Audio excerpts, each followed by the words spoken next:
Right, Stuart, are people turning off the electric car? Good afternoon, Emily. It's fair to say over the last few months, 3 to 6 months, sales of new electric cars have been stagnating. So if we look at the first 3 months of this year, the market share for new electric cars is exactly the same as it was 12 months ago. It's been steadily growing previous to that, but it has now stagnated. We've got a 2030 deadline for the end of new petrol and diesel car sales. So what we need to be seeing is it steadily increasing, and flatlining is almost going backwards at the moment. So we do need to pick up the pace.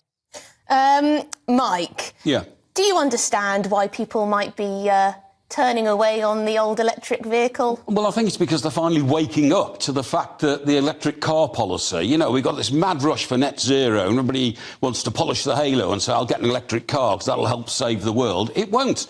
And people are now waking up to the madness of electric cars. They're inefficient.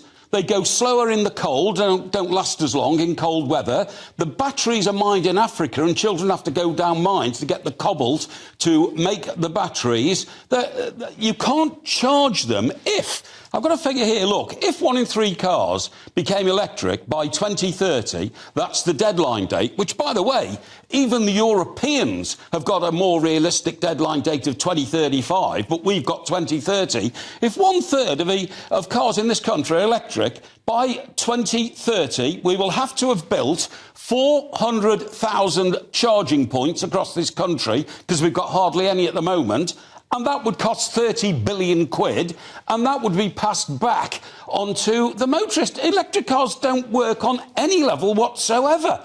They're even so heavy that local authorities in this country are now seriously having to engineer and test multi-storey car parks, because if they were full of electric cars, which generally speaking can weigh up to twice an ordinary car, the car parks would collapse. It's a mad policy. You can't charge them. I've got a petrol station near me, right? And I go in there and I put petrol in the Mercedes and all that. But they've got half a dozen bays for electric charging. They hardly ever work. But yeah, people. So, well, I mean, you raise a few points there, Stuart.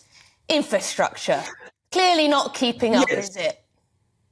Look, out of all that ranting, the one thing I agree with Mike on is not ranting, that we it's need facts. 500,000 or more, in fact, millions of new charging points. And that's a combination of public charging points, but also more home charging points, because it is happening. The world is moving electric. This is not a UK project. This is not a European or an EU project. This is a global direction. Stuart, sorry to interrupt you, but can I just ask, how do we know that electric vehicles are the future of motoring? It seems that a lot of money's been put behind them. We have a lot of policy pushing us in that direction. What if, come 2030, there's actually a much better way for vehicles to be driven? And we put all of this money into pushing electric vehicles, and then we find out, actually, they're not the best bet. That's absolutely correct. That will happen, and that happens in every industry in the world. We have a better step that we move to, and then down, in another decade, another 2 decades, there will be better steps, and we'll move towards it. Mike just mentioned hydrogen. Hydrogen fuel cells have been the future for 50 years, and they're still the future. They will have a really good impact in heavy vehicles, trucks and buses first, and they then may move their way into passenger cars. But we know that the next step for family car transport will be battery electric vehicles, and then down the line there will be something else, whether that's better battery electric vehicles or a new system. It will happen. It's been happening for generations across every aspect of human endeavour. Yeah, but Stuart, can I ask you this? Where is the power going to come from? We've closed down about 7 nuclear power stations in this country in the last 10 years. We haven't yet built Hinkley C or Sizewell C, which are going to provide us with loads of energy, nuclear, clean energy. They won't be built until the mid-30s, probably. Where is all the power coming from? In 2 of the last 3 winters, the National Grid has put out warnings that you may have to expect blackouts because in the winter, we simply haven't got enough power in this country. We don't have secure energy. Renewables can in no way replace the energy we've lost from those nuclear power stations that have closed down and all the coal-fired power stations we've closed down. We simply don't have the power, Stuart. It's a mad scheme. Stuart, that's not a bad point there, is it, really, to bring up? Do we actually have enough electricity? The people on the national grid say there will be local issues, but the majority of charging will be taking place for cars in non-peak times. The grid is quite smart.